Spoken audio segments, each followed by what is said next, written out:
It's Young Machete here, and the XXL 2020 cover list was announced, and my first reaction was honestly happiness. I'm really happy with how they handled this. A lot of artists that actually are on this cover, I felt actually deserved to be on this cover. A lot of them I was actually expecting to be on this cover. And usually, when you expect certain artists to be on the cover, you're usually left disappointed. But this year, a lot of the people I wanted on the cover actually made it. Mainly Jack Harlow, Annalie Chopper, and most importantly, Baby Keem. I'm really happy to see XXL picking up from the disappointment they left in the past, specifically 2018. I know there were some exceptions in those years, but for the most part, recently XXL has been kind of lackluster. But with this cover list, there was still one problem I had. There was still one question I was asking myself, and that was, where is Don Toliver? If you had asked me earlier this year who I expected to be on this cover list, the very first person I probably would have said was Don Toliver. This is only because he's pretty much been dominating the hip hop scene as far as newcomers go. Along with Pop Smoke, he was one of the highlights of Jack Boys with Travis Scott, and Jack Boys was the first Travis Scott project to come out since Astroworld. So Travis had a lot of buzz around him. He had a lot of hype,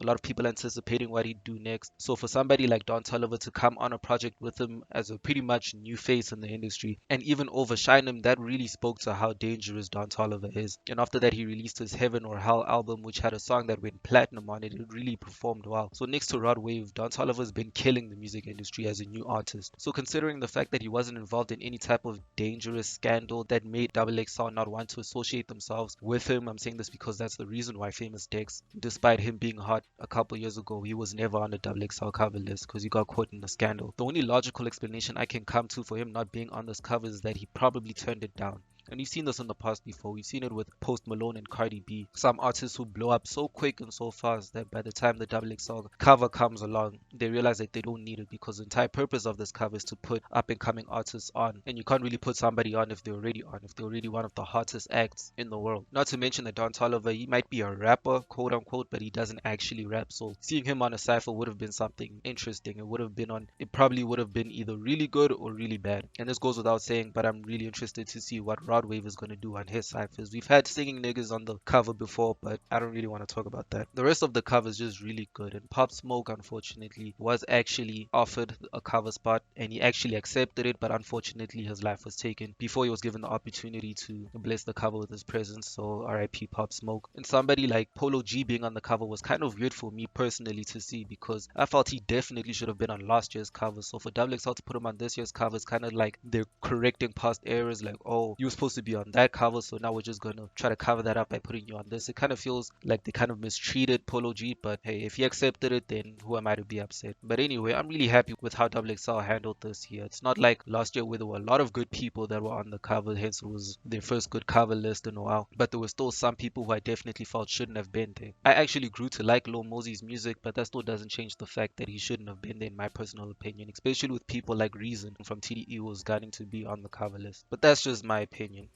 Who do you guys think shouldn't have been on this cover or was left off of this cover? Is this the best list you've seen in a long while? Please like this video if you enjoyed it. And we all know Lil Pump is falling off, but if you're actually asking yourself why did Lil Pump fall off, I suggest watching this next video. Click on it right now.